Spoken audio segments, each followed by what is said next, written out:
This is an overview video of using older packs and heads or older monoblocks.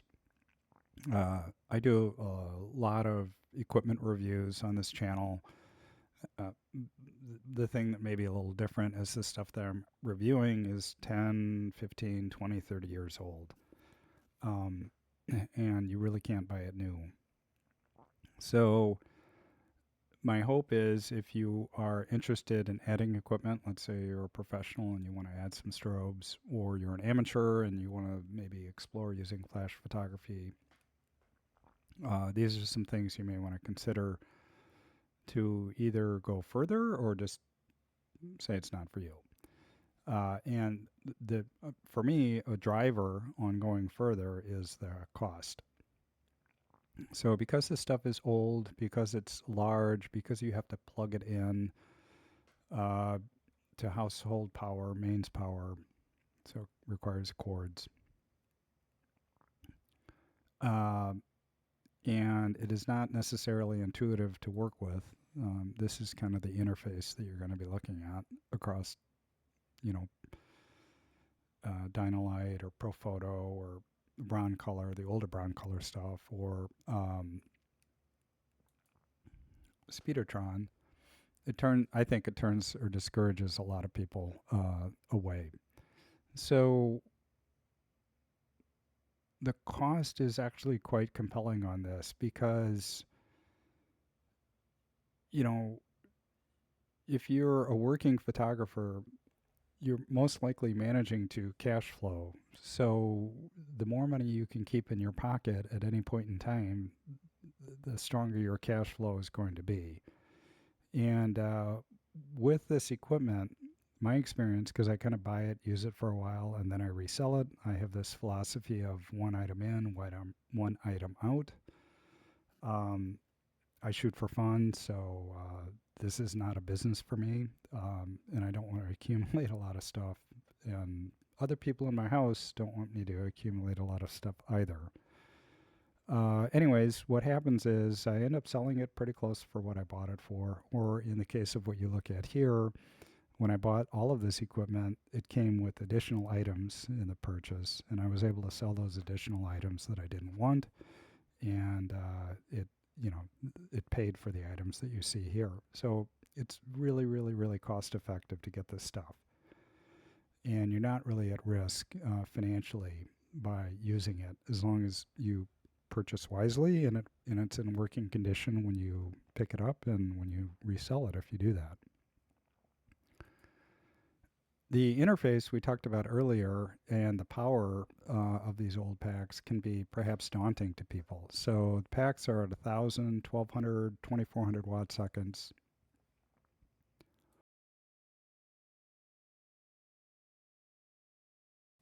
And, modern monoblocks might be 600 watt seconds, the kind that are battery operated and have all sorts of really nice features built into them. These don't have that.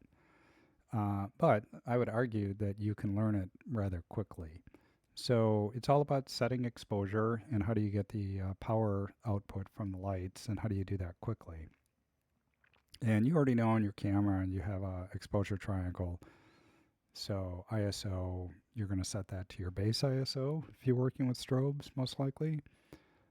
Time is going to be the sync speed or slower. So if you want to be safe, you can do it at 1/125th of a second.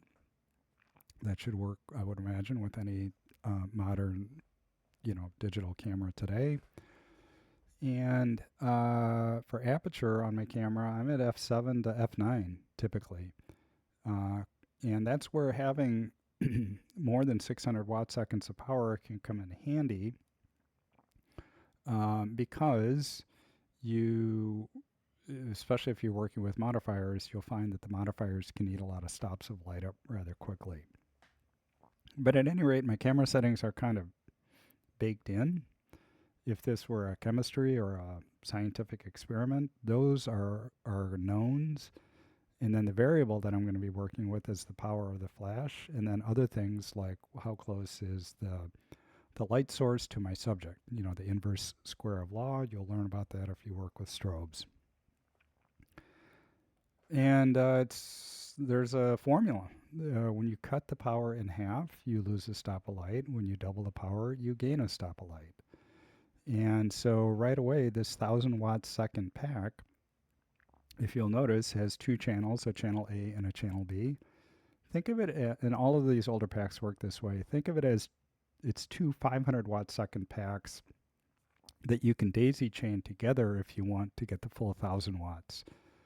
And the way you chain them together is kind of in the bottom right. You'll see A, colon B, A plus B. You set it to A and B, A plus B, that toggle switch in the middle right that allows you to get the full power out of any, socket in A or B.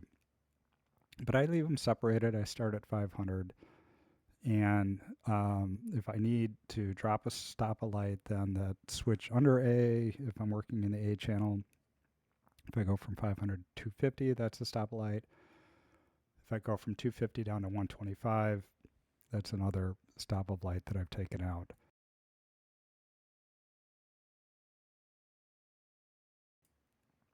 And then if I need to go in thirds of a stop, there's a variator switch that allows me to go down another full stop. Sometimes they allow you to go 3 stops, 2 stops, or 3 stops. This one only allows you to go a stop. And these older ones only work in third stops. Newer equipment allows you to go into tenths of a stop. And you learn stops of light. It just becomes sort of second nature when you work with this equipment. And that's transferable. If you're an ambient photographer, you're going to probably be really comfortable with working with stops of light as well. So I don't think that's the end of the world to learn or to work with. I don't think it's that much of a detriment. And I think it scares a lot of people away. And I think that might help to keep these rather cost effective. When you're working with a monoblock like this, they're a little bit more friendly in that you typically have a dial or a slider that lets you kind of go through the full power range without having to toggle so many switches in order to control the power output. In the old days, or maybe in the new days, people would talk about buying into a system. And if you buy into a system, you want to stay with the system. And when they talk about a system, they're saying, well, you get the pack, you get the flash, whatever, but then you need to have modifiers. And if you're at Profoto and you buy Profoto softboxes, you may not want to have other equipment like Broncolor or Speedotron in your mix, because then you have to buy Broncolor or Speedotron modifiers. And those can add up. Those can be expensive. And a way around that is to go not with Profoto or Speedotron or Broncolor modifiers, but to use modifiers made by an aftermarket company. So the kind that I like are called Chimera. These are Chimera Speed Rings.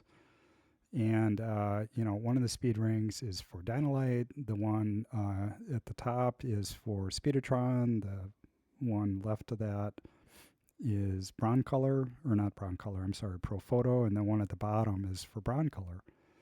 So those inserts, you just get them to be on the mount of the camera, or I'm sorry, the strobe that you're working with. And then the outer ring is the exact measurements that you need in order to work with Chimera speed boxes. Chimera, those things are awesome. They are used by professionals. They're built really well. They're made, I think in Colorado. And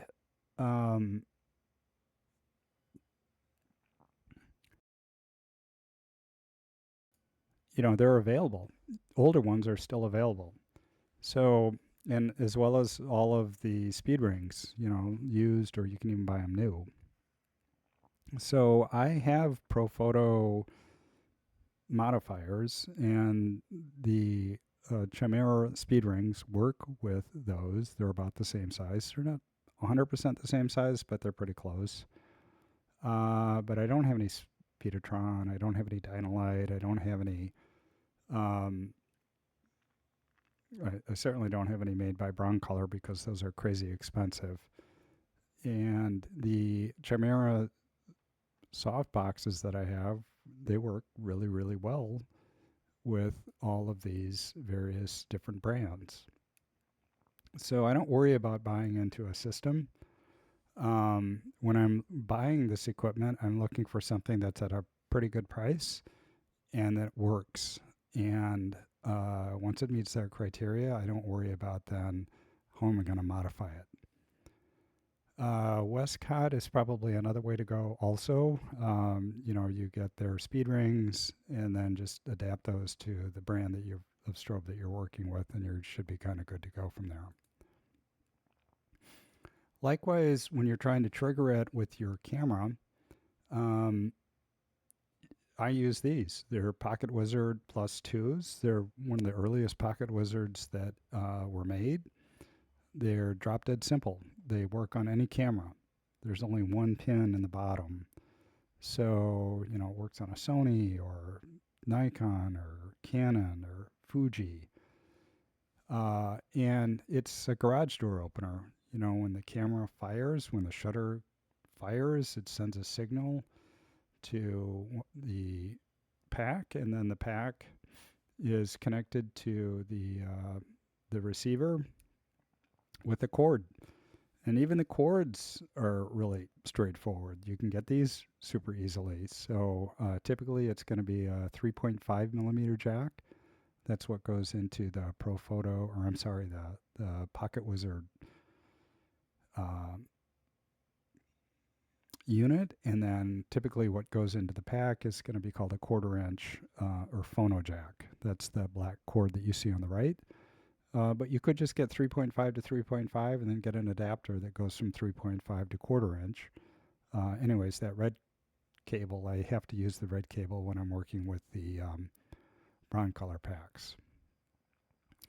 So while you may get a lot of proprietary features, or they're not proprietary, but a lot of new features added into newer equipment, what you get with some of this older equipment is interoperability. And that again works towards the fact that it doesn't have to be that expensive. You can buy one set of modifiers, just get different speed rings. You don't have to worry about having different ways that you're syncing your camera to the brand of the flash that you're working with, because you can work with Pocket Wizards. And all of this stuff, people were making a lot of money using it when they were shooting with film, and it still works.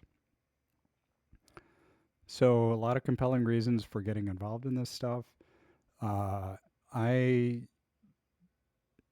think that if you are an amateur and you want to continue to learn photography, there is a lot to learn once you start working with flash.